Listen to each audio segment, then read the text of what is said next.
इथं आहे काय बघ.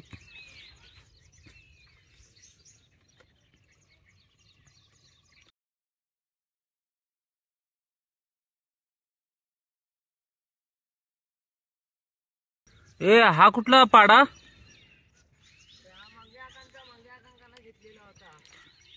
हा तो छोटा, तो छोटा माग घेतला होता तो,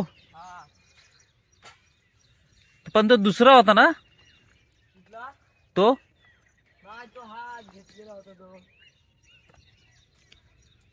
केवढा किती किती वर्षाचा आहे तो? त्याला वरती आणायची इकडं. हा असू दे बस. सोनी कुठं आहे? तिथं आहे काय बघशील? इथनं बघत ह्या कट्ट्यावर बघत बघ. कुठे आहे बघ. ती? तिथं खाली आहे का बघत बघ. तिथं आहे काय बघ.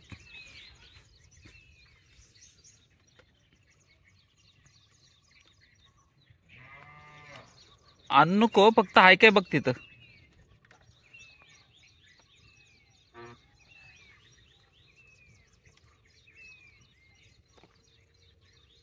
हाय हा तिथं खाली असेल. ती पुढे जाते कधी कधी.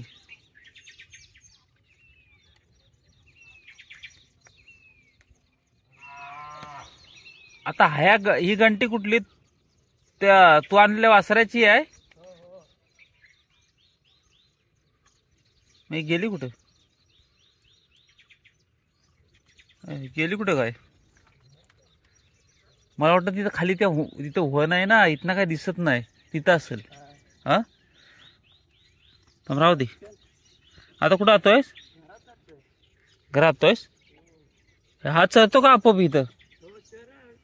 हा असू दे, हाय मी. गाय अजून आमची एक दीड तास लागल. हाय मी तोपर्यंत. का आलास? अरे बाप्पाने सांगितलेलं बैलाला टोपलं घेऊन ये. हा इसरता इकडे गेलो, आता परत जाते वाड्या. मग टोपलं घेऊन ये. तू थोडा त्या पाड्याला दिसलास तर जाणार नाही कोपणीतनं खाली. पाऊस आला. फोड करत होती लोक, आता अचानक लगेच जास्त पाऊस आला. वासरू, दादूचा वासरू तिथे चरतोय. तो बघ, मस्त वातावरण आहे सकाळचं.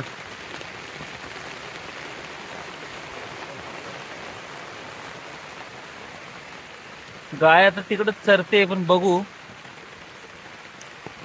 दिसत नाही कुठं. थोडा वेळ बघू, पाऊस जरा जाऊ दे. कुठं दिसतो आता?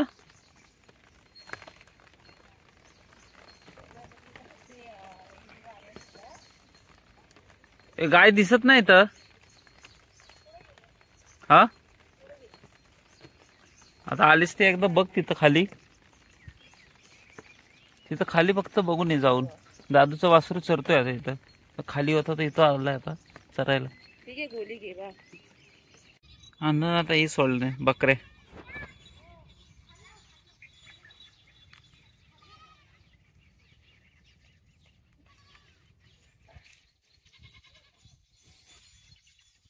अण्णाच्या पप्पांचे भाऊ आमचे, त्यांचा वाडा इथं आहे.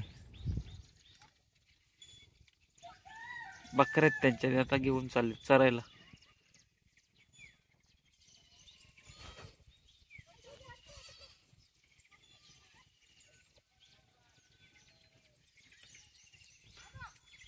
चरायला घेऊन जाता हो?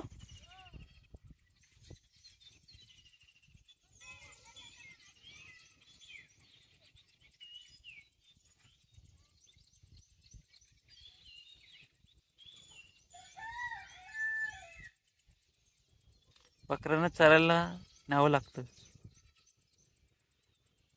ते झाडाचा पाला बिला खातात. त्यांच्यासोबत थोडा वेळ 3-4 तास तरी थांबावं लागतं तिकडे. कुठलाही काम असू दे, मेहनत आहेच.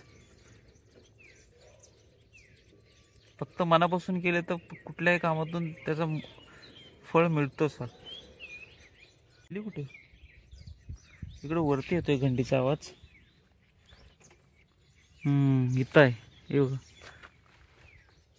चरू दे आता. ही अशी चरत चरत चरत जायला वाटत.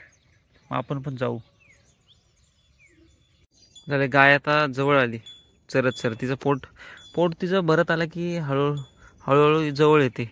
आता इथनं ती हळूहळू तो जो घर दिसतोय त्याच्या इथं आमचा वाडा आहे, तिथं जायला ती गेली की मी इथून घरी जाईन.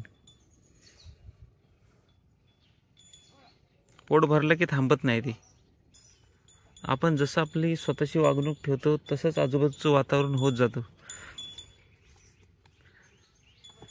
मला वाटतं चालले आता घरी ती. जाईल आता घरी ती. चल आता घरी चल. घरी चल आता. ती तिच्या घरात जाईल म्हणजेच वाड्यात, आणि मी माझ्या इथं घरात जाईन.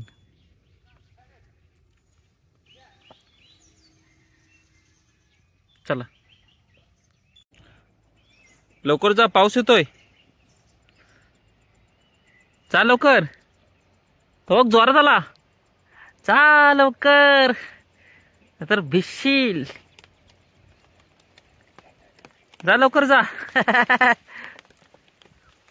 गेली. पाऊस पण लवकर येतो अचानक, लगेच जोरात आला पाऊस. आता मी काय करतो, एक छत्री घेऊन कलटे मारतो घरी.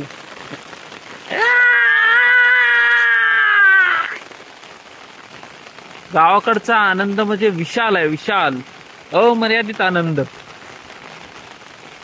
गावाकडं कधीच माणूस उपाशी नाही राहू शकत, एवढी निसर्गाची देणगी आहे.